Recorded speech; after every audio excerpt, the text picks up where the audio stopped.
أشهد أن لا إله إلا الله وحده لا شريك له وأشهد أن محمدا عبده ورسوله أما بعد فأعوذ بالله من الشيطان الرجيم بسم الله الرحمن الرحيم الحمد لله رب العالمين الرحمن الرحيم مالك يوم الدين إياك نعبد وإياك نستعين اهدنا الصراط المستقيم صراط الذين أنعمت عليهم غير المغضوب عليهم ولا الضالين.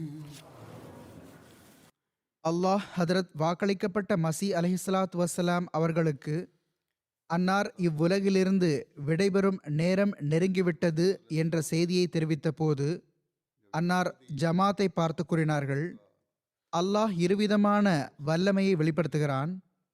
முதலாவதாக நபிமார்களின் கைகளாலேயே தனது வல்லமையின் கரத்தை காட்டுகின்றான்.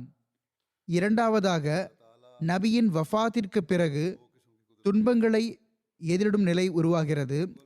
எதிரிகள் வலுப்பெற்று இப்போது பணி சீர்குலைந்து விட்டது என கருதுகின்றனர். இனி இந்த ஜமாத் அழிந்துவிடும் என உறுதியாக நம்புகின்றனர். ஜமாத் மக்களும் கூட கலக்கத்தில் மூழ்கிவிடுகின்றனர். அவர்களுடைய இடுப்புகள் முறிந்து விடுகின்றன. பேரிழந்த பலர் மார்க்கத்தை விட்டு விலகும் வழியை மேற்கொண்டு விடுகின்றனர். அப்போது இறைவன் இரண்டாவது முறையாக தனது மகத்தான வல்லமையை வெளிப்படுத்துகிறான். வீழ்ந்து கொண்டிருக்கும் ஜமாத்தை சீர்தூக்கி விடுகிறான். எனவே கடைசி வரை பொறுமையுடன் இருப்பவர் இறைவனின் இந்த அற்புதத்தை காண்கிறார். ஹதரத் அபு பக்கர் சித்திக் ரலியல்லாஹு அன்ஹு அவர்களின் காலத்தில் இவ்வாறே நடந்தது. அப்போது ஹதரத் நபிகள் நாயகம் ஸல்லல்லாஹு அலைஹி வஸல்லம் அவர்களின் மரணம் ஒரு அகால மரணமாக கருதப்பட்டது. காட்டுவாசிகளான பல அறிவினர்கள் மார்க்கத்தை விட்டு வெளியேறிவிட்டார்கள். நபித்தோழர்களும் துக்கம் தாழாமல் பித்து பிடித்தவர்களைப் போன்று ஆகிவிட்டார்கள். அப்போது இறைவன் ஹதரத் அபுபக்கர் சித்திக் ரலியல்லாஹு அன்ஹு அவர்களை நியமித்து மீண்டும் தனது வல்லமையின் முன்மாதிரியை காட்டினான். இஸ்லாத்தை அழியவிருந்த நிலையிலிருந்து தாங்கி பிடித்து விட்டான். அவன் அளித்த வாக்குறுதியான வலையு மக்கினல்லஹும் தீனஹுமுல் அதிர்ததாலஹும் வலையு பத்திலன்னஹும் மிம்பாதி ஹாஃபிஹிம் அம்னா, அதாவது அச்சத்திற்கு பிறகு நாம் மீண்டும் அவர்களை உறுதியாக நிலைநிற்கச் செய்வோம் என்பதை நிறைவேற்றிவிட்டான். இவ்வாறே ஹதரத் மூசா அலைஹிஸ்ஸலாம் அவர்களின் காலத்தில் நடந்தது. அன்னார் இஸ்ரவேலர்களை அவர்களுக்கு அளிக்கப்பட்ட வாக்குறுதிக்கேற்ப கொண்டு சேர்க்க வேண்டிய இலக்கை அடைவதற்கு முன்பே எகிப்திற்கும் கன்ஆன் தேசத்திற்கும் இடைப்பட்ட வழியில் மரணித்து விட்டார்கள். அன்னாரின் மரணத்தினால் இஸ்ரவேலர்களுக்கு பெருந்துயரம் ஏற்பட்டது. தௌராத்தில் எழுதப்பட்டிருப்பது போல் இஸ்ரவேல் மக்கள் இந்த அகால மரணத்தின் துக்கத்தினாலும் ஹதரத் மூசா அலைஹிஸ்ஸலாம் அவர்களது திடீர் பிரிவினாலும் 40 நாள்கள் வரை அழுது கொண்டிருந்தனர். அன்னார் கூறுகிறார்கள், எனவே அன்பிற்குரியவர்களே, தொன்று தொட்டே அல்லாஹ்வின் நடைமுறை இதுதான். இறைவன் எதிரிகளின் 2 பொய்யான மகிழ்ச்சிகளை அழித்து காட்டுவதற்காக 2 வல்லமைகளை காட்டுகிறான். எனவே இப்போது இறைவன் தனது தொன்மையான நடைமுறையை கைவிடுவது சாத்தியமில்லை. எனவே நான் உங்களுக்கு எடுத்து கூறியிருக்கின்ற இந்த விஷயத்தால் நீங்கள் வேதனையடையாதீர்கள். உங்கள் உள்ளங்கள் கவலையடைய வேண்டாம். ஏனெனில் இரண்டாவது வல்லமையை காண்பதும் உங்களுக்கு அவசியமாகும். மேலும் அது வருவது உங்களுக்கு சிறந்ததாகும். ஏனெனில் அது நிரந்தரமானதாகும். அதன் தொடர் மறுமை வரை அறுந்துவிடாது. மேலும் நான் செல்லாதவரை அந்த இரண்டாவது வல்லமை வர முடியாது. ஆனால் நான் சென்று விடும்போது இறைவன் உங்களுக்காக அந்த இரண்டாவது வல்லமையை அனுப்பிவிடுவான். அது எப்பொழுதும் உங்களுடன் இருக்கும். இது குறித்து இறைவனின் வாக்குறுதி பராஹீனே அஹ்மதியாவில் உள்ளது. மேலும் அந்த வாக்குறுதி என்னை பற்றியதல்ல, மாறாக உங்களை பற்றிய வாக்குறுதியாகும். இது குறித்து இறைவன், நான் உம்மை பின்பற்றும் இந்த ஜமாத்தை மறுமை வரை மற்றவர்களின் மீது மேலோங்கச் செய்வேன் என கூறியுள்ளான். எனவே என்னை பிரியும் நாள் உங்களுக்கு வரவேண்டியது அவசியமானதாகும். அப்போதுதான் அதற்கு பிறகு நிரந்தரமான வாக்குறுதிக்கான அந்த நாள் வர முடியும். அந்த நம் இறைவன் வாக்குறுதிகளில் உண்மையானவனாவான், உண்மையாக இருப்பவனாவான், உண்மையான இறைவனாவான். அவன் வாக்குறுதி அளித்த எல்லாவற்றையும் உங்களுக்கு காட்டிவிடுவான். இவை உலகத்தின் கடைசி நாள்களாகும். பல துன்பங்கள் இறங்கும் காலமாகும்.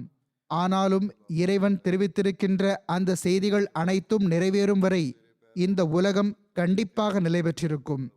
நான் இறைவன் தரப்பிலிருந்து ஒரு வல்லமையாக வெளிப்பட்டுள்ளேன். நான் இறைவனின் வல்லமையின் ஒரு தோற்றமாவேன். எனக்கு பிறகு இன்னும் சிலர் தோன்றுவார்கள். அவர்கள் இரண்டாவது வல்லமையின் தோற்றமாக இருப்பார்கள். அன்னார் கூறினார்கள், ஆசியா, ஐரோப்பா போன்ற உலகின் பல்வேறு வசிப்பிடங்களில் வசிக்கும் மக்களை, நல்லியல்பு கொண்டவர்களை ஓரிரை கொள்கையின் பால் ஈர்த்து தனது அடியார்களை ஒரே மார்க்கத்தில் ஒன்று சேர்க்கவே இறைவன் விரும்புகிறான். இதுவே இறைவனின் நோக்கமாகும். இதற்காகவே நான் உலகிற்கு அனுப்பப்பட்டுள்ளேன். எனவே நீங்கள் மென்மை, நல்லொழுக்கம் மற்றும் துவாக்கள் ஆகியவற்றில் அழுத்தம் கொடுத்து இந்த நோக்கத்தை பின்பற்றுங்கள்.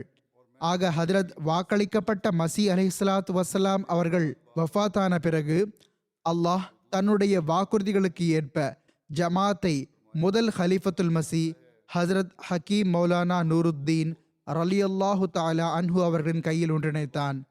அஞ்சுமனின் கையில் நிர்வாகம் இருக்க வேண்டும் என்று சில மக்கள் நாடினார்கள். ஆனால் ஹதரத் முதல் ஹலீஃபத்துல் மசீஹ் ரலியல்லாஹு அன்ஹு அவர்கள் தம் இரும்பு கைகளால் அந்த குழப்பத்தை முடிவுக்கு கொண்டு வந்து விட்டார்கள். பிறகு ஹதரத் முதல் ஹலீஃபத்துல் மசீஹ் ரலியல்லாஹு அன்ஹு அவர்களின் வஃபாத்திற்கு பிறகு இரண்டாவது ஹலீஃபத்துல் மசீஹ் ஹசரத் மிர்சா பஷீருத்தீன் மஹ்மூத் அஹ்மத் ரலியல்லாஹு அன்ஹு அவர்கள் ஹிலாஃபத் அரியணையில் அமர்ந்தார்கள். அவர்கள் ஹலீஃபாவாக தேர்ந்தெடுக்கப்பட்ட தருணத்திலும்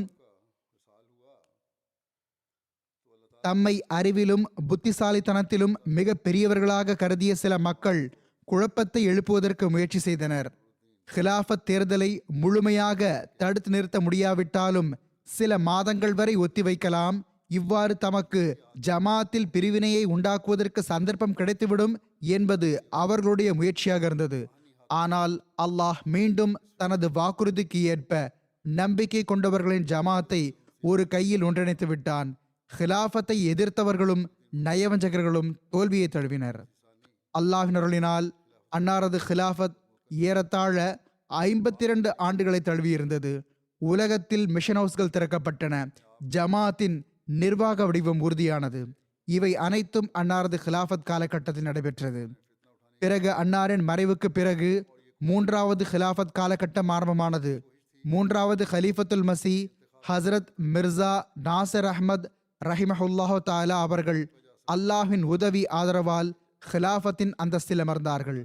பிறகு இறை நியதிக்கு ஏற்ப அவர்கள் வஃபாத்தான போது நான்காவது ஹலீஃபத்துல் மசி ஹசரத் மிர்சா தாஹிர் அஹ்மத் ரஹிமஹுல்லாஹு தஆலா அவர்களை அல்லாஹ் ஹதரத் வாக்களிக்கப்பட்ட மசி அலைஹிஸ்ஸலாத்து வஸ்ஸலாம் அவர்களின் நான்காவது ஹலீஃபாவின் அந்தஸ்தில் நிலைநிறுத்தினான். பிறகு அவர்கள் வஃபாத்தான போது அல்லாஹ் என்னை இந்த அந்தஸ்தில் நிறுத்தினான். என்னுடைய பலவீனங்களும் குறைகளும் இருந்தும் கூட அல்லாஹ் ஹதரத் வாக்களிக்கப்பட்ட மசி அலைஹிஸ்ஸலாத்து வஸ்ஸலாம் அவர்களிடம் செய்திருந்த வாக்குறுதிகளுக்கு ஏற்ப ஜமாத்தை முன்னேற்ற பாதைகளில் இட்டுச் சென்றான். இந்த காலகட்டத்தில் எதிரி ஜமாத்தில் பிரிவினையை உண்டாக்குவதற்கும் அதை முடிவுக்கு கொண்டு வருவதற்கும் அச்சுறுத்துவதற்கும் எண்ணற்ற முயற்சிகளை செய்தான். உலகத்தின் பல்வேறு நாடுகளில் அகமதிகள் ஷஹீதாக்கப்பட்டனர். உலக பேராசைகள் ஊட்டப்பட்டன. ஆனால் அல்லாஹ் அகமதிகளை ஹிலாஃபத்துடனான தொடர்பு, ஈமான் மற்றும் நிச்சய உறுதி ஆகியவற்றில் அதிகரிக்கச் செய்து கொண்டே சென்றான். அவர்கள் ஆசியாவின் அகமதிகளாகட்டும் அல்லது ஐரோப்பா மற்றும் அமெரிக்காவின் அகமதிகளாகட்டும் அல்லது ஆப்பிரிக்காவின் அகமதிகளாகட்டும் அவர்கள் ஒவ்வொருவருக்கும் ஹிலாஃபத்துடன் உள்ள அந்த தொடர்பை அல்லாஹ்வால் மட்டுமே உருவாக்க முடியும். ஜமாத் மக்களுக்கு ஹிலாஃபத்துடனும் காலத்தின் ஹலீஃபாவுக்கு ஜமாத்துடனும் இருக்கின்ற இப்படிப்பட்ட அன்பு மற்றும் களப்பற்ற தன்மையின் தொடர்பை உருவாக்குவதற்கான ஆற்றல் எந்த மனிதரிடமும் இல்லை. நான் எந்த நாட்டுக்கு சென்றாலும் அங்கு இந்த காட்சிகள் காண கிடைக்கின்றன. இவை வெறும் கூறக்கூடிய விஷயங்கள் அல்ல, மாறாக இன்றைய நாள்களிலோ கேமராவின் கண் இவற்றை பாதுகாத்து வைத்து விடுகிறது. MTA இந்த காட்சிகளை காட்டிக்கொண்டே இருக்கிறது. அவற்றை பார்த்து எதிரிகளும் அல்லாஹ்வின் செயல் ரீதியான சாட்சி உங்களுடன் இருக்கின்றது என்று கூறும் நிர்பந்தத்திற்கு ஆளாகிவிட்டனர். பிறகு ஒவ்வொரு மாதமும் எனக்கு வருகின்ற ஆயிரக்கணக்கான கடிதங்கள் இருக்கின்றன. கடிதம் எழுதுபவர்களுக்கு ஜமாத்துடன் எந்த அளவு மன தூய்மை மிக்க மற்றும் நன்றியுணர்வின் தொடர்பு இருக்கிறது என்பதையும், எவ்வாறு அல்லாஹ் சுயமே மக்களை ஹிலாஃபத்துடன் இணைக்கின்றான் என்பதையும், எவ்வாறு அவர்களுடைய உள்ளங்களில் ஹிலாஃபத் மீதான அன்பு மற்றும் தொடர்பை உருவாக்கி விடுகின்றான் என்பதையும் அந்த கடிதங்கள் வெளிப்படுத்துகின்றன. இப்பொழுது நான் சில கடிதங்களின் மாதிரிகளை உங்கள் முன் வைக்க விரும்புகின்றேன். அல்லாஹ் எவ்வாறு ஹஜ்ரத் வாக்களிக்கப்பட்ட மசி அலைஹிஸ்ஸலாத்து வஸ்ஸலாம் அவர்களின் உண்மையின் பக்கம் மக்களை வழிநடத்துகிறான் என்பதையும், ஹஜ்ரத் வாக்களிக்கப்பட்ட மசி அலைஹிஸ்ஸலாத்து வஸ்ஸலாம் அவர்களுக்கு பிறகு தொடரும் அன்னாரது ஹிலாஃபத் அமைப்பு அல்லாஹ்வின் சிறப்பான ஆதரவை பெற்றிருக்கிறது என்ற விஷயத்தை மக்களின் உள்ளத்தில் பதியச் செய்கிறான் என்பதையும் அந்த கடிதங்கள் வெளிப்படுத்துகின்றன.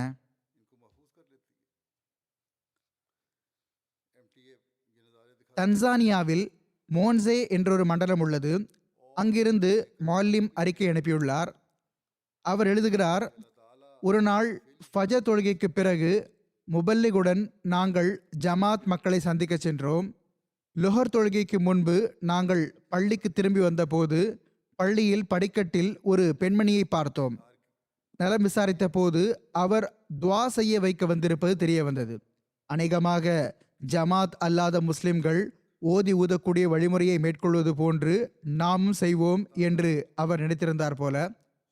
ஆப்பிரிக்க மக்களில் இந்த ஓதி ஊதுவதற்கான வழக்கம் பெரிதும் உள்ளது.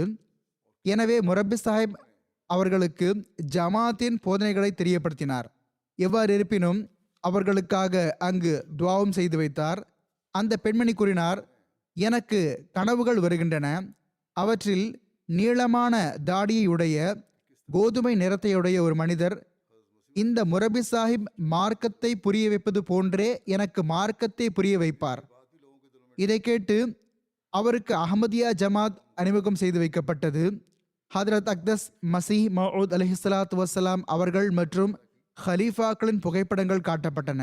அந்த பெண்மணி கூறினார், எந்த சான்றோர் அவருக்கு கனவில் வந்து புரிய வைக்கிறாரோ அவருடைய தோற்றம் ஹஜ்ரத் வாக்களிக்கப்பட்ட மசி அலைஹிஸ்ஸலாத்து வஸ்ஸலாம் அவர்கள் அல்லது ஹஜ்ரத் இரண்டாவது ஹலிஃபத்துல் மசீஹ் ரலியல்லாஹு அன்ஹு அவர்களுடன் ஒத்துப்போகிறது. இதற்கு பிறகு அந்த பெண்மணி தம் 3 பிள்ளைகளுடன் சேர்ந்து பையத்தும் செய்துவிட்டார். இந்த காலத்திலும் ஹஜ்ரத் இரண்டாவது ஹலிஃபத்துல் மசீஹ் ரலியல்லாஹு அன்ஹு அவர்களின் தோற்றமும் ஹஜ்ரத் வாக்களிக்கப்பட்ட மசி அலைஹிஸ்ஸலாத்து வஸ்ஸலாம் அவர்களுடன் சேர்த்து காட்டப்பட்டுள்ளது. பிறகு இந்தோனேஷியாவின் மாநிலம் மேற்கு காலிம்தான் இருக்கிறது. அங்குள்ள ஒரு பகுதியில் வசிக்கக்கூடியவர், அவர் பெயர் அப்துல்லாஹ் ஆகும். அவர் தம் மனைவி மக்களுடன் பையத் செய்தார். அவருக்கு 2019 இருந்து ஜமாத்துடன் தொடர்பு இருந்தது. முபல்லிக் அவர்களின் பேச்சால் அவர் மிகவும் தாக்கத்திற்குள்ளாகியிருந்தார். எனவே அவர் பள்ளிவாயலுக்கு வந்து சென்றார். இவர் மற்ற மௌலவிகளை விட முற்றிலும் மாறுபட்டவர் என்று அவர் கருதினார். எவ்வாறு இருப்பினும் இவ்வாறு அவர் நம் மிஷனரிக்கு அருகில் இருந்ததன் காரணமாக அந்த பகுதியின் மௌலவிகள் மற்றும் அந்த வட்டார மக்கள் இவர் மீது அவதூறுகளை சுமத்த ஆரம்பித்து விட்டார்கள். இவரை தமது பள்ளிவாசலுக்கு கூட வரவிடாமல் நுழைய விடாமல் தடுத்து விட்டார்கள். அவர் கூறினார், நான் கனவு பார்த்தேன். நான் ஒரு நீர்ச்சுழலில் சிக்கிக்கொண்டேன். அது என்னை மூழ்கடிக்கவிருந்தது. ஆனால் ஒரு சான்றோர் என்னை காப்பாற்ற வந்தார். அவர் ஜிப்பா அணிந்திருந்தார், ஒரு தடியை பிடித்திருந்தார். இதை கேட்ட நம் முபல்லிக் அந்த நபருக்கு ஹஸ்ரத் வாக்களிக்கப்பட்ட மசி அலைஹிஸ்ஸலாத்து வஸ்ஸலாம் அவர்களின் ஒரு புகைப்படத்தை காட்டினார். அதில் ஹுசூர் அலைஹிஸ்ஸலாத்து வஸ்ஸலாம் அவர்கள் தடியை பிடித்திருந்தார்கள். அந்த நபர் நடுங்கியவாறு கூறினார், இவர் அதே சான்றோர்தான். இவர்தான் கனவில் என்னை தமது தடியால் நீர் சுழலில் இருந்து காப்பாற்றினார். இதே போன்று அவர் மகனும் கனவு பார்த்திருந்தார். இப்பொழுது தந்தை மட்டும் பார்க்கவில்லை, மகனுமே பார்த்திருக்கிறார். அவர் இதே போன்று ஜிப்பா அணிந்திருக்க பல மக்களை கண்டார். இதை கேட்ட நம் முபல்லிக் அவர்களுக்கு ஹதரத் வாக்களிக்கப்பட்ட மசி அலைஹிஸ்ஸலாத்து வசலாம் அவர்களுடன் சேர்த்து ஹலீஃபாக்களின் புகைப்படங்களையும் காட்டினார்கள். அப்பொழுது அந்த பையன் வியப்படைந்தவாறு கூறினார், அவர் பார்த்த மக்களில் ஹசரத் 3வது ஹலீஃபத்துல் மசி ரஹிமஹுல்லாஹு தாலா அவர்களும் இருந்தார்கள். ஹதரத் 4வது ஹலீஃபத்துல் மசி ரஹிமஹுல்லாஹு தாலா அவர்களும் இருந்தார்கள். நானும் இருந்தேன். இவர்கள் அனைவரும் நான் பார்த்த அதே மக்கள்தான் என்று அவர் கூறினார். அல்லாஹ் இவர்கள் அனைவரையும் ஒன்றாக்கியும் காட்டிவிட்டான். ஹசரத் வாக்களிக்கப்பட்ட மசி அலைஹிஸ்ஸலாத்து வஸ்ஸலாம் அவர்களுக்கு பிறகு இருக்கக்கூடிய இந்த ஹிலாஃபத் அமைப்பு எப்படிப்பட்ட அமைப்பு என்றால் அது தொடர்ச்சியை நிலைநிறுத்தியுள்ளது என்பதை காட்டிவிட்டான். எவ்வாறு இருப்பினும் இந்த கனவுகளுக்கு பிறகு அந்த குடும்பம் பைஅத் செய்துவிட்டது.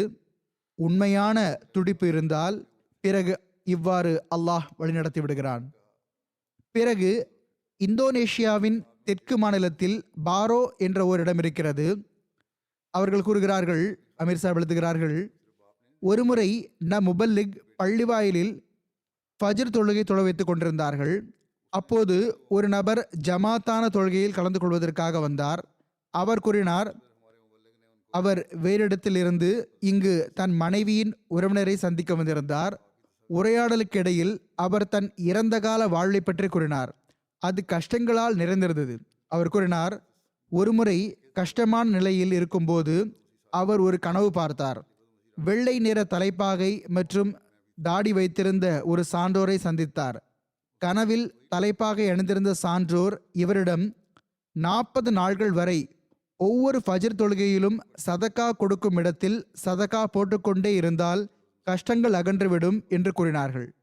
அவர் கனவில் கூறப்பட்டது போன்றே செய்தார். அவர் கூறுகிறார், 20வது நாளிலிருந்து அவருடைய கஷ்டங்கள் முடிவடைய ஆரம்பித்து விட்டன. பல வகையான வேலைகளும் வசதிகளும் கூட கிடைத்துவிட்டன. அவர் கூறினார், ஏறத்தாழ 3 மாதங்களுக்கு முன்பு வெள்ளை நிற தலைப்பாகை மற்றும் தாடி வைத்திருந்த அந்த நபர் மீண்டும் ஒருமுறை கனவில் வந்தார். பழங்களை பெறுவதற்காக அவரை மலைக்கு அழைத்துச் சென்றார்.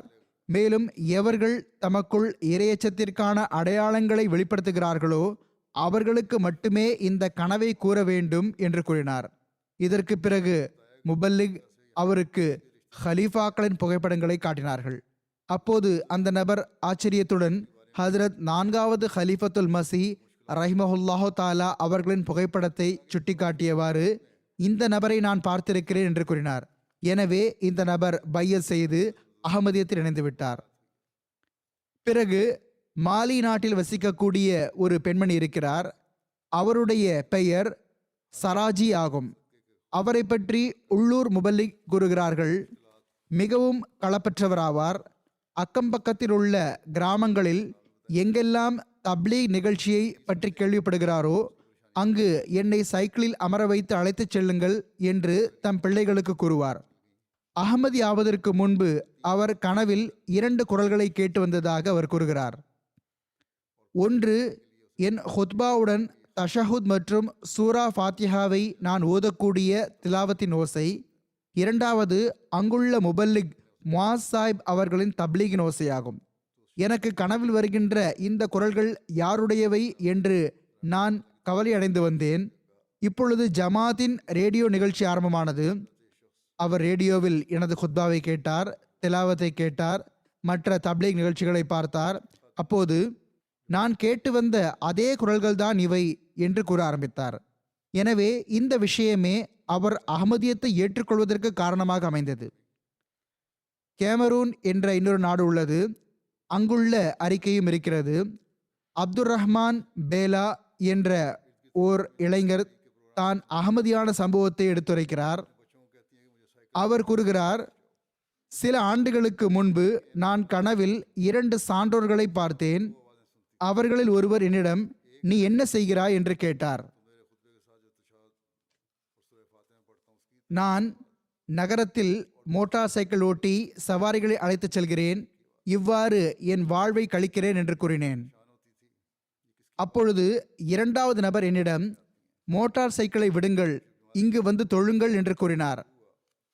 எனவே நான் தொழ வைத்தேன். அதற்கு பிறகு நான் கண்விழித்து விட்டேன். இவர் கூறுகிறார், சில நாள்களுக்கு பிறகு நான் சந்தையில் ஓர் இளைஞனை பார்த்தேன். அவர் பிரசுரங்கள் விநியோகித்துக் கொண்டிருந்தார். அந்த பிரசுரங்கள் அஹ்மதியா ஜமாத்தின் பிரசுரங்கள் ஆகும். நான் வீட்டிற்கு வந்து அந்த பிரசுரத்தை கவனமாக படித்தேன். அப்போது அந்த பிரசுரத்தில் நான் ஒரு சான்றோரின் புகைப்படத்தை பார்த்தேன். இது ஹஸ்ரத் வாக்களிக்கப்பட்ட மசி அலைஹிஸ்ஸலாத்து வஸ்ஸலாம் அவர்களின் புகைப்படமாகும். இதை நான் கனவில் பார்த்திருந்தேன். இதற்கு பிறகு ஜமாத்துடன் தொடர்பு கொள்ள முயற்சி செய்தேன். முஅல்லிமுடன் இவருக்கு மேற்கொண்டு தொடர்பு அதிகரித்தது. இவர் மேற்கொண்டு இலக்கியங்களை பெற்றார். இவர் கனவில் முதலில் பார்த்திருந்த இன்னொரு நபர் பற்றி கூறுகிறார். அந்த புகைப்படமும் எனக்கு மற்ற இலக்கியங்களில் தென்பட்டு விட்டது. அது என்னுடைய படமாகவே இருந்தது. இவர் கூறுகிறார், இரண்டாவது தற்போதைய ஹலீஃபா அவர்களின் படமாகும். இவர் கூறுகிறார், நான் பெயரை கேள்விப்பட்டிருந்தேன் தான், ஆனால் அதிகம் அறிந்திருக்கவில்லை. ஆனால் கனவில் எந்த நபர் என்னை தொழ வைக்குமாறு கூறினார்களோ அவர்கள் ஜமாத்தின் தற்போதைய ஹலீஃபா ஆவார்கள். அவர்கள் கனவில் தொழுகைக்காக அழைத்தது மற்றும் தொழ வைத்ததன் பரக்கத்தால் கடந்த ஆண்டு எங்களுடைய கிராம தலைவர் மரணித்த போது அவர் கூறுகிறார், தற்செயலாக அவருக்கு சந்ததியும் இருக்கவில்லை. அதனால் பிறகு அவருடைய உயிலுக்கு ஏற்ப நான் கிராம தலைவராகவும் ஆக்கப்பட்டேன். இந்த கௌரவம் அளிக்கப்பட்டது. எனக்கு இந்த கண்ணியம் ஜமாத்தின் காரணமாகவே கிடைத்ததாக நான் கருதுகிறேன் என்று அவர் கூறுகிறார். பிறகு கினி பசாவோ என்ற இன்னொரு நாடு இருக்கிறது. அங்குள்ள முபல்லிக் இன்சார்ஜ் கூறுகிறார்கள், இங்கு ஒரு பகுதி இருக்கிறது. அங்குள்ள ஒரு பெண்மணி மாரியா சாஹிபா ஆவார்கள். அவர்களின் 2 மகன்கள் அகமதியத்தை ஏற்றுக்கொண்டார்கள். இவர்களின் பெயர் ஆயிஷா மாரியா ஆகும். அப்பொழுது ஆயிஷா சாஹிபா அவர்களின் அண்ணன், அவர் ஜமாத்திற்கு கடுமையான எதிரி ஆவார். அவரே ஆயிஷா அவர்களையும் அவர்களின் குடும்பத்தையும் பராமரித்து வருகிறார். உணவு போன்ற பொருட்களை வாங்கி கொடுக்கிறார். அவர் தன் சகோதரிக்கு ஃபோன் செய்து, உன் மகன்கள் அகமதியத்தை விடவில்லை என்றால் நான் உங்களுக்கு உதவி செய்வதை நிறுத்தி விடுவேன், எனக்கு உங்களுடன் எந்த தொடர்பும் இருக்காது என்று எச்சரிக்கை விடுத்தார். இந்த விஷயத்தை கேட்டு ஆயிஷா மிகவும் கவலைக்குள்ளானார்கள். மகன்களை அழைத்து அகமதியத்தை விட்டுவிடுங்கள் என்று கூறினார்கள். ஆனால் அந்த மகன்கள், எங்களுக்கு அல்லாஹ் போதுமானவன், நாங்கள் ஒருபோதும் அகமதியத்தை விடமாட்டோம் என்ற பதிலளித்தார்கள். மகன்களின் இந்த பதிலை கேட்டு ஆயிஷா இன்னும் அதிகமாக கவலையடைந்தார்கள். என்ன செய்வது என்று அவர்களுக்கு ஒன்றும் புரியவில்லை. அவர்கள் கூறுகிறார்கள், 2 நாட்களுக்கு பிறகு நான் கனவில் பார்த்தேன். இவர்கள் கனவில் மிகவும் கவலையாக இருக்கிறார்கள், சத்தமாக அழுது கொண்டிருக்கிறார்கள். இதற்குள் வெள்ளை நிற ஆடை அணிந்திருந்த வெள்ளை தாடியை உடைய ஒரு நபர் இவர்களை அழைத்தார். அழுவதற்கான காரணத்தை கேட்டார். அதனால் இவர்கள் நடந்தது அனைத்தையும் கூறினார்கள். அப்பொழுது அந்த நபர் ஆறுதலளித்தவாறு, கவலைப்படாதீர், மகன்கள் அவர்கள் அனைவரையும் விட மேலோங்குவார்கள் என்று கூறினார். இந்த விஷயத்தை கேட்டு அவர்கள் கண் விழித்து விட்டார்கள். கனவுக்கு பிறகு அவர்களது மனம் நிம்மதியடைந்திருந்தது. பொழுது புலர்ந்ததுமே அவர்கள் கனவை நம் மிஷனரி சாஹிப்பிடம் கூறினார்கள். மிஷனரி சாஹிப் இவர்களுக்கு என்னுடைய புகைப்படத்தை காட்டினார்கள். அப்போது இவர்கள், இதே நபர்தான் என் கனவில் வந்தார்கள், எனக்கு ஆறுதல் கூறினார்கள் என்று கூறினார்கள். இப்பொழுது அல்லாஹ்வின் அருளால் இவர்கள் மிகவும் களப்பற்ற அகமதியாக இருக்கிறார்கள். லஜ்னாவின் ஒவ்வொரு பணியிலும் முன்வரிசையில் கலந்து கொள்கிறார்கள். கென்யாவுடைய ஒரு சம்பவமும் இருக்கிறது. நகோரா என்ற மண்டலத்தின் பட்டி என்ற பகுதியில் நம் ஜமாத் இருக்கிறது. இந்த பகுதி பெரும்பாலும் கிறிஸ்தவர்களை கொண்ட பகுதியாகும். ஒரு சிறிய நகரம் இருக்கிறது. அந்த நகரத்திலும் எண்ணற்ற கிட்டத்தட்ட 550 சர்ச்சுகள் இருப்பதாக கூறுகிறார்கள். அஹ்மதி முஸ்லிம்களின் ஒரே சென்டர் உள்ளது. ஒரு நாள் ஒரு முஸ்லிம் நம்முடைய தொழுகை மையத்துக்கு வந்தார். தொழுகையில் கலந்து கொண்டார். தொழுது முடித்த பிறகு அவர் கூறினார், அவருடைய பெயர் முஹம்மது அப்தி ஆகும். அவர் அங்கு உள்ளூர்வாசியாவார். அவர் கூறினார், இங்கு ஒரு தொழுகை மையம் இருப்பது சில நாள்களுக்கு முன்னால் எனக்கு தெரிய வந்தது. எனவே நான் தொழுவதற்காக வந்துவிட்டேன். இதை கேட்டு அவருக்கு ஜமாத்தை அறிமுகம் செய்து வைக்கப்பட்டது. அதனால் அவர் எப்படிப்பட்ட சில விஷயங்களை பேசினார் என்றால், அதிலிருந்து அவர் ஜமாத்திற்கு எதிர்ப்பான தோரணையை கொண்டிருப்பது தெரிய வந்தது. ஒரு நாள் வழியில் மீண்டும் சந்தித்த போது மௌலிம் சாஹிப் அவரிடம், நீங்கள் முஸ்லிம் சகோதரர் ஆவீர்கள், சரி, உங்களுக்கு கருத்து வேறுபாடு இருக்கிறது தான், ஆனால் பரவாயில்லை, நீங்கள் தொழுவதற்காக எங்களுடைய சென்டருக்கு வந்து செல்லுங்கள். உங்களுக்கு ஏதாவது ஆய்வுகள் கேள்விகள் இருக்கிறதென்றால் தயக்கமின்றி நீங்கள் கேட்கலாம், நாங்கள் பதில் கூறுவோம் என்று கூறினார். மௌலிம் சாஹிப் கூறுகிறார், அல்லாஹ் அவரது மனதை திறக்க வேண்டும் என்பதற்காக நான் துவாவும் செய்து கொண்டிருந்தேன். சில நாள்களுக்கு பிறகு அவர் நான் தங்குமிடத்திற்கு வந்தார்.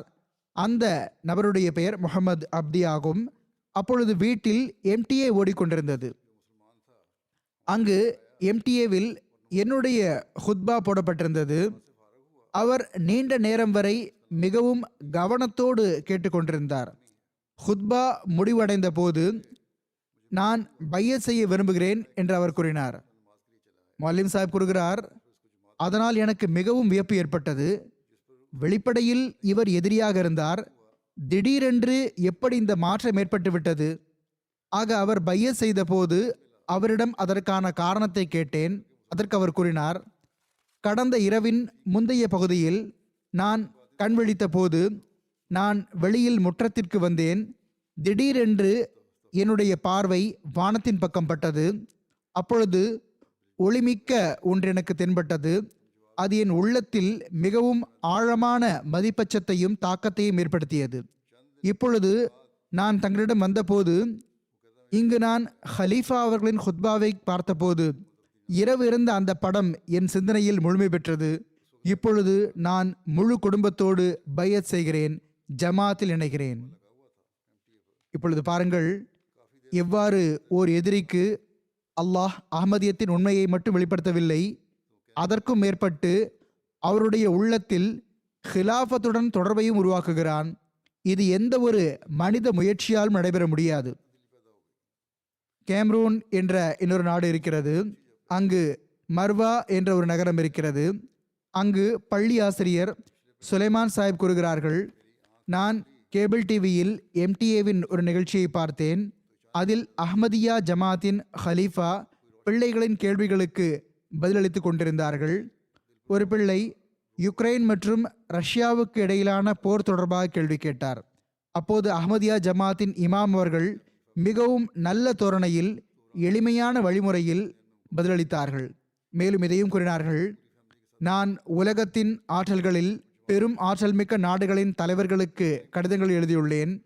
இப்பொழுது உலகத்தில் அமைதியை நிலைநாட்டவில்லை என்றால், உலகத்தில் நீதியை நிலைநாட்டவில்லை என்றால் பிறகு மிகவும் பயங்கரமான நிலைமைகள் உருவாகிவிடும் என்று அவர்களை எச்சரித்தும் இருக்கிறேன். அவர் கூறுகிறார், இந்த விஷயங்களை கேட்டு நான் ஜமாத்தின் யாராவது ஒரு நபருடன் தொடர்பு கொள்ள வேண்டும் என்று யோசித்து கொண்டிருந்தேன். ஒரு நாள் மர்வா நகரத்தின் உள்ளூர் டிவியில் அங்குள்ள உள்ளூர் மொழியில் அஹ்மதியா ஜமாத்தின் இமாம் அவர்களின் ஹுத்பாவின் மொழியாக்கம் வந்து கொண்டிருந்தது. டிவி திரையில் ஜமாத்தின் சதர் அவர்களின் தொடர்பு எண் வந்தது. எனவே நான் ஜமாத்தை தொடர்பு கொண்டேன். அதற்கு பிறகு ஜமாத்தின் இலக்கியங்களை படித்தேன். காலத்தின் ஹலீஃபா அவர்களின் நூல் உலக நெருக்கடியும் அமைதிக்கான வழிமுறையும் என்பதை படித்தேன். அதற்கு பிறகு என் உள்ளம் திருப்தி அடைந்தது. நான் பையத் செய்து ஜமாத்தில் இணைந்து விட்டேன். மௌலிம் சாஹிப் கூறுகிறார்கள், இப்பொழுது இவர்கள் ஜமாத்தில் மிகவும் சுறுசுறுப்பான உறுப்பினர் ஆவார்கள். பிறகு சிராலியோனில் இருந்து முபல்லி எழுதுகிறார்கள், இப்ராஹிம் என்ற பெயரையுடைய ஒரு நபர் ஜமாத்தின் எதிரியாக இருக்கவில்லைதான். அவர் எம்டிஏவில் என்னுடைய ஹுத்பாக்களை கேட்டார். அவர் வெளிப்படையாக கூற ஆரம்பித்து விட்டார். ஆனால் அவர் அஹ்மதியாக இருக்கவில்லை, எதிரியும் இல்லை, அஹ்மதியாகவும் இல்லை. அப்போது அவர் அஹ்மதியா ஜமாத்திற்கு எதிராக போதனையை வழங்கும் மௌலவிமார்கள் பொய்யில் நிலைத்திருக்கிறார்கள் என்று வெளிப்படையாக கூறினார். அவர் கூறினார், நானே ஜமாத்தின் இமாம் அவர்கள் கூறுவதை கேட்டிருக்கிறேன். அவர்கள் திருக்குரானிலிருந்து சான்றுகள் அளித்துள்ளார்கள். ஹஜ்ரத் நபிகள் நாயகம் ஸல்லல்லாஹு அலைஹி வஸல்லம் அவர்களின் பெயரை எடுக்கிறார்கள், நபிமொழிகளை எடுத்துரைக்கிறார்கள். அகமதிகளின் கலிமாவும் அதேதான். எல்லா விஷயங்களையும் இஸ்லாத்திற்கு ஏற்பவே செய்கிறார்கள். எனவே அஹ்மதியா முஸ்லிம் ஜமாத் எவ்வாறு பொய்யான ஜமாத்தாக இருக்க முடியும்? இதற்கு பிறகு அவர் அஹ்மதியத்தை ஏற்றுக்கொண்டார், சந்தாக்களிலும் இணைந்தார். மிகவும் களப்பற்ற அஹ்மதி ஆவார். ட்ரீனிடாட் உடைய அமீர் சாஹிப் எழுதுகிறார்கள், புதிதாக பையத் செய்த ஒருவர் ஷரீதா சாஹிபா ஆவார்கள். இவர்கள் கடந்த ஆண்டு கணவருடன் பையத் செய்தார்கள். இவர்கள் தம்முடைய 2 முஸ்லிம் அல்லாத சகோதரிகள் மற்றும் அண்டை அயலாருக்கு தம் வீட்டில் டிவியில் UK ஆண்டு மாநாட்டை பார்ப்பதற்காக அழைப்பு விடுத்திருந்தார்கள். இந்த மக்கள் மாநாட்டின் எல்லா ஏற்பாடுகளாலும் மிகவும் தாக்கத்திற்குள்ளானார்கள். குறிப்பாக என்னுடைய சொற்பொழிவுகள் பற்றி எங்களுக்கு மிகவும் பிடித்துவிட்டன என்று கூறுகிறார்கள். அஹ்மதியா ஜமாத்தே உண்மையான இஸ்லாமாகும். எல்லா இஸ்லாமிய பிரிவுகளும் இதே போன்று ஆகிவிட்டால் இஸ்லாம் உலகத்தில் வெற்றி பெற முடியும் என்று கூற ஆரம்பித்து விட்டார்கள். அந்த பெண்மணி கூறுகிறார்கள், நான் ஹலீஃபத்துல் மசி அவர்களை பார்த்து அழ ஆரம்பித்து விட்டேன். நான் அவர்களுடைய காலடிகளில் அமர்ந்திருப்பதாக உணர்ந்தேன். சில காலத்திற்கு பிறகு இவர்களின் கணவர் மரணித்து விட்டார்தான். ஆனால் இவர்கள் தமது வீட்டை ஜமாத்திற்கு வசியத்தில் வழங்கிவிட்டார்கள். ஜமாத் பெயருக்கு பயந்து விட்டார்கள். அதில் நடவடிக்கையும் எடுக்கப்படுகிறது. கருகிஸ்தானின் உள்ளூர்வாசி ஒருவர் அஹ்மதியானார். சுல்தான் அத்தாகானு என்பவர். அவர் கூறுகிறார், என் மகனுக்கும் மனைவிக்கும் பையத் செய்வதற்கான நல்வாய்ப்பு கிடைத்துவிட்டிருந்தது. நான் 2017 ஒவ்வொரு ஜுமா அன்றும் ஜமாத் மிஷன் ஹவுஸுக்கு செல்ல ஆரம்பித்தேன்.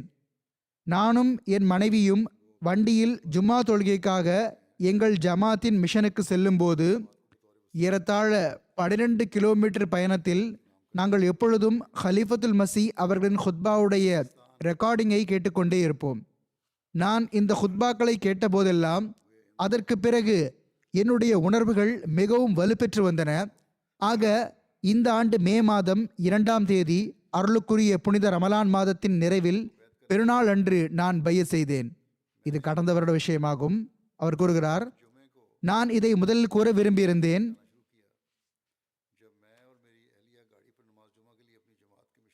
ஆனால் ஏதோ ஒரு வகையில் இந்த பணி விடுபட்டு வந்தது. நான் சுருக்கமாக எழுதியிருக்கிறேன். ஆனால் எனது ஆன்மாவுக்குள் நடைபெற்று கொண்டிருப்பதை சொற்களால் எடுத்துரைக்க முடியாது.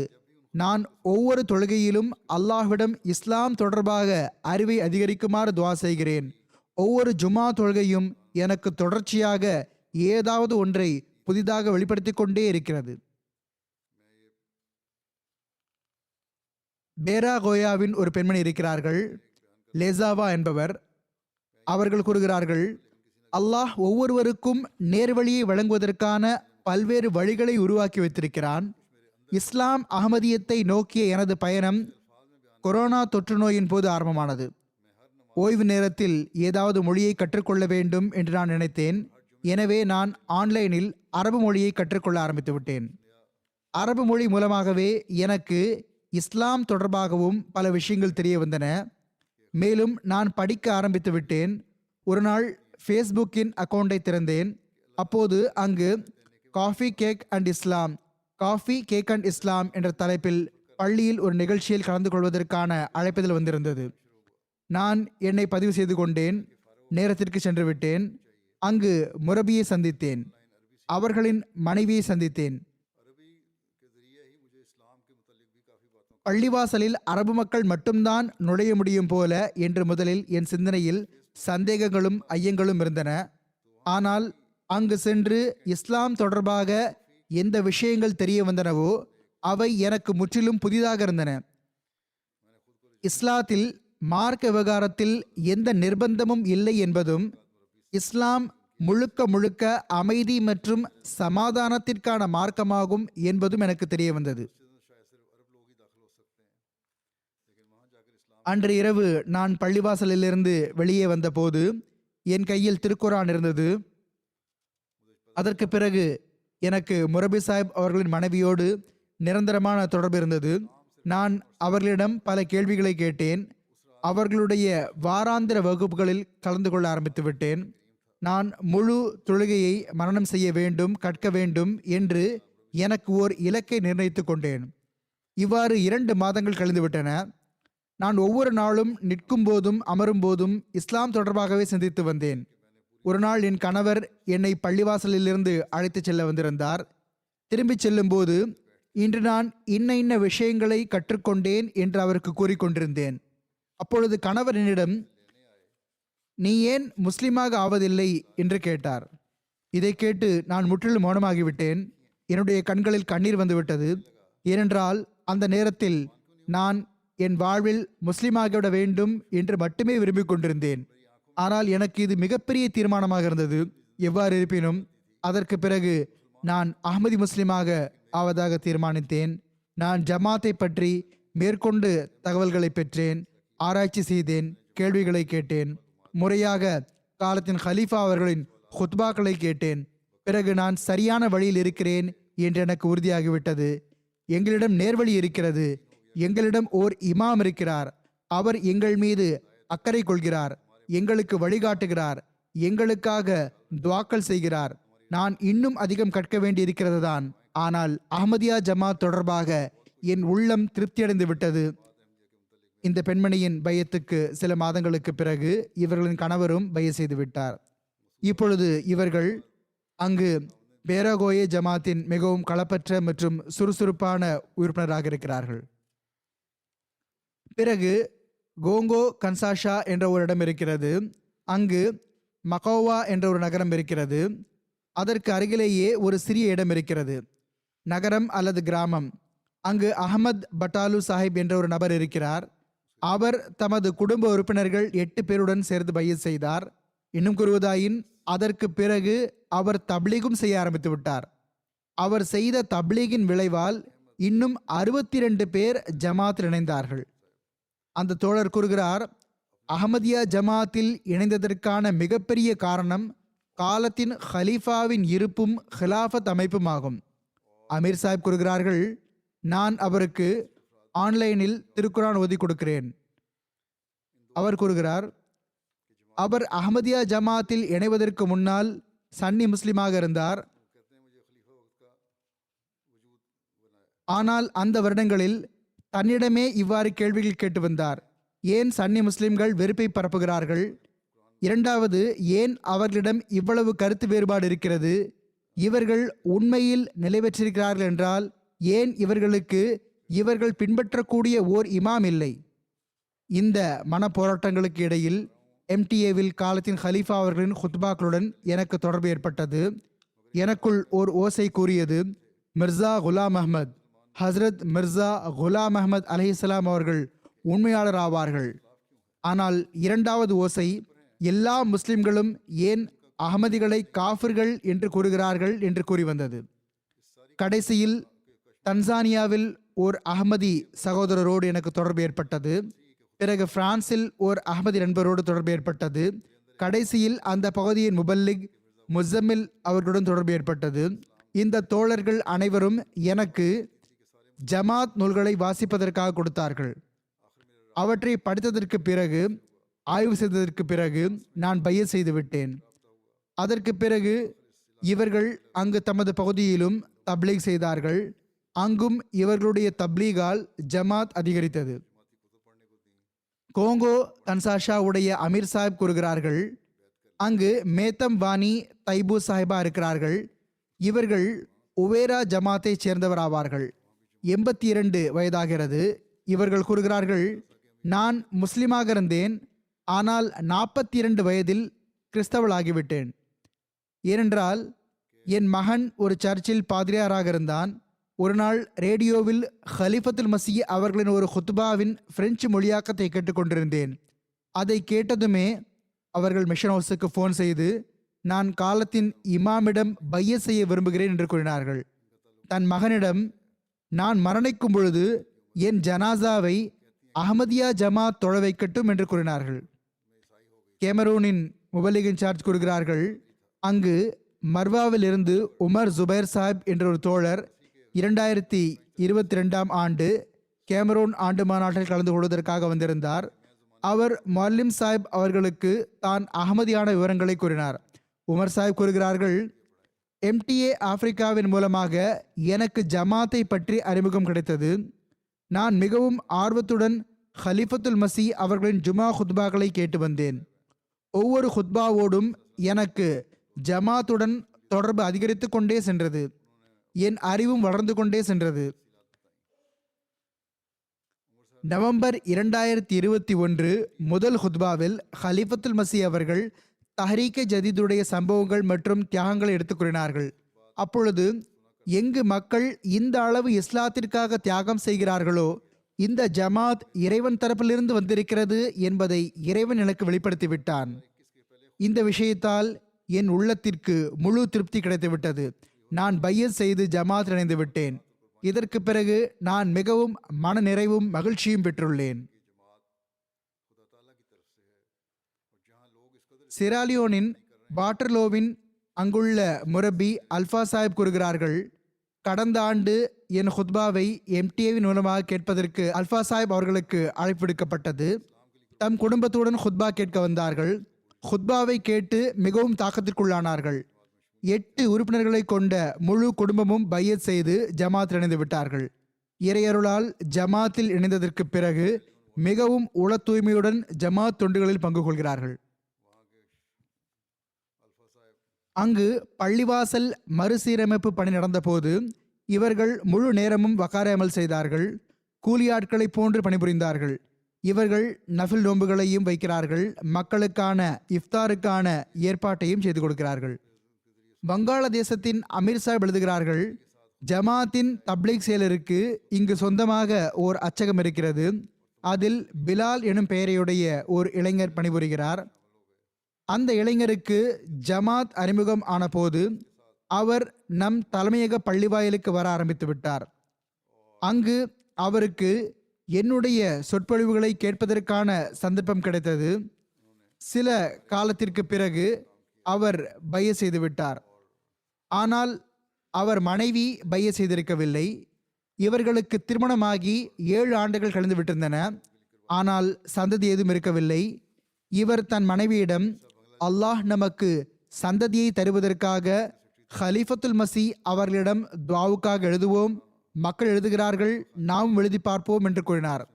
எனவே இவர் நாமும் இவ்வாறு துவாவுக்காக விண்ணப்பித்து பார்க்கலாம் என்று தன் மனைவியை இதற்கு சம்மதிக்க வைத்துவிட்ட பிறகு அவர்கள் துவாவிற்காக விண்ணப்பித்தார்கள். சில மாதங்களுக்கு பிறகு இவர்களின் மனைவி கருவுற்றார். இது காலத்தின் ஹலீஃபா அவர்களின் துவாவால் அல்லாஹ் புரிந்த அருள் என்ற சிந்தனை அவர் மனைவிக்கு ஏற்பட்டது. எனவே அவரும் பைய செய்து விட்டார்.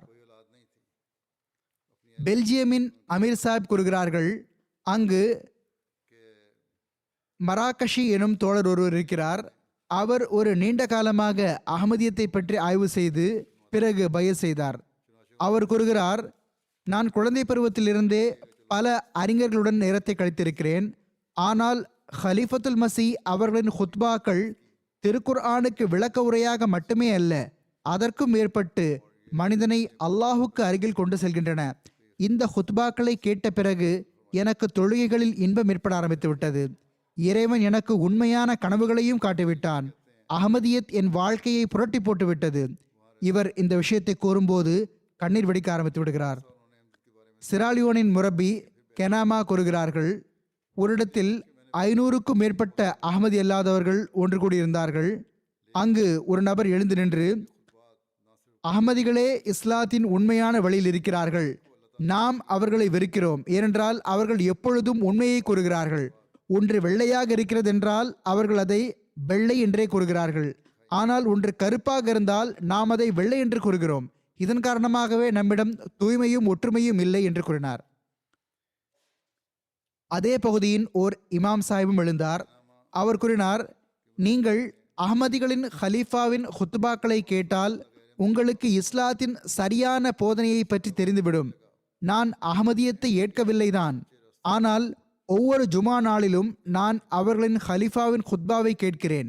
நீங்கள் கேட்டால் உங்களுக்கு இஸ்லாமிய போதனைகளை பற்றி தெரிய வரும்.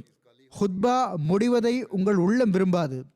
பிறகு மஷாக்கா மண்டலத்தின் முபல்லி கூறுகிறார்கள், நான் எனது ஒரு பேங்க் வேலை சம்பந்தமாக பேங்க்குக்கு சென்றிருந்தேன். வேலை முடிந்ததும் பசி எடுத்தது. அப்பொழுது ஒரு ஹோட்டலுக்கு சாப்பிடுவதற்காக சென்று விட்டேன். அங்கு பார்த்தபோது ஹோட்டலில் வைக்கப்பட்டிருந்த டிவியில் எம்டிஏ நிகழ்ச்சிகள் ஒளிபரப்பாகிக் கொண்டிருந்தன. அந்த மக்கள் பதிவு செய்யப்பட்டிருந்த எனது ஹுத்பாவை கேட்டுக்கொண்டிருந்தார்கள். அங்கிருந்த நிர்வாகத்திடம் நான் கேட்டபோது அவர்கள், நாங்கள் பெரும்பாலும் இந்த சேனலை பார்க்கிறோம். இந்த சேனலில் மிக நல்ல நல்ல விஷயங்கள் கூறப்படுகின்றன.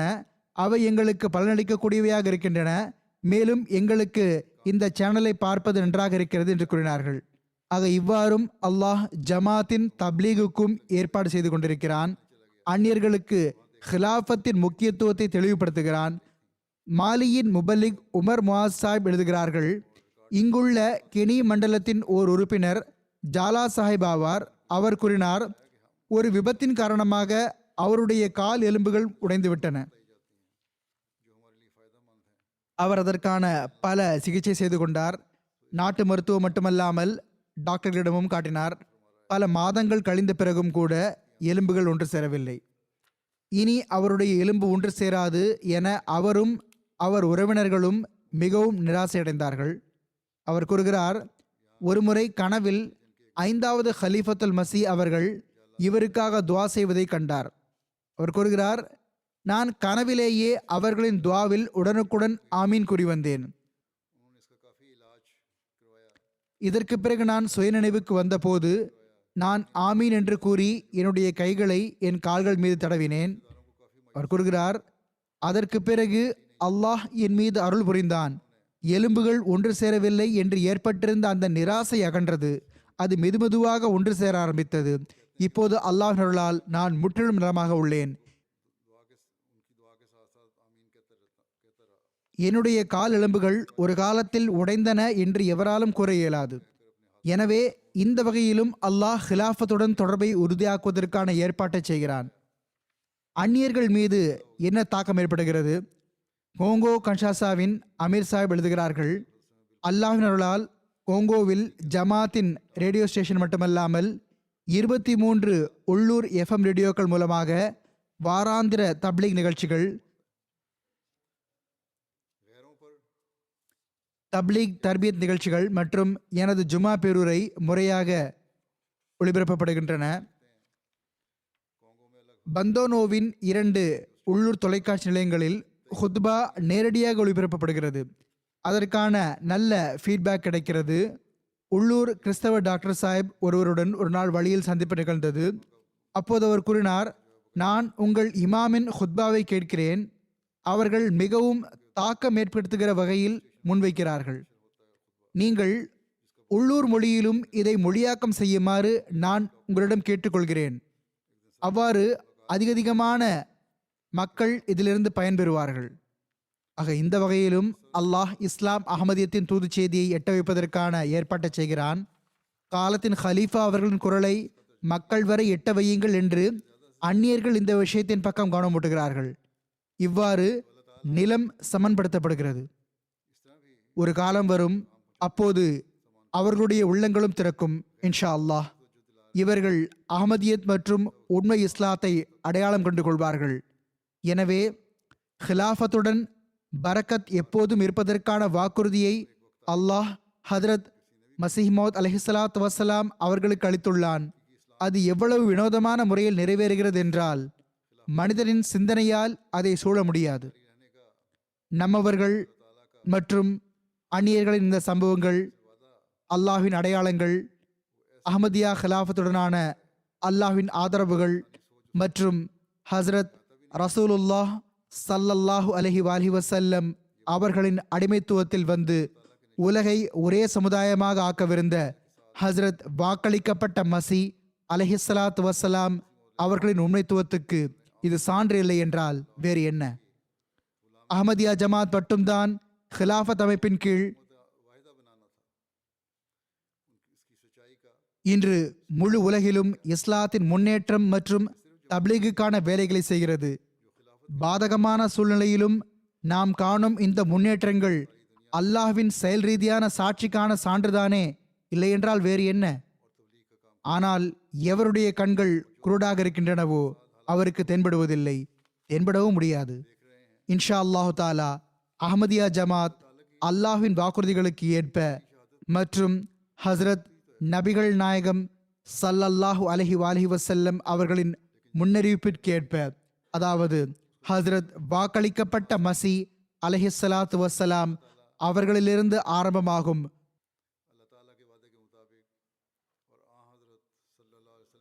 நுபுவத் வழியிலான ஹிலாஃபத் கியாமத் வரை தொடரும். எந்த எதிரியும் அதை சிறிதளவும் அசைக்கவும் முடியாது. எனவே நமது ஈமானை இன்னும் உறுதிப்படுத்துவதற்கும் அஹ்மதியா ஹிலாஃபத்துடன் நம்மை இணைத்து வைப்பதற்கும் அதை நிலைநாட்டுவதற்காக எந்த தியாகத்தையும் செய்ய தயங்காமல் இருப்பதற்கும் நாம் முயற்சி செய்ய வேண்டும். அல்லாஹ் தாலா நம் அனைவருக்கும் இதற்கான நல்வாய்ப்பை வழங்குவானாக.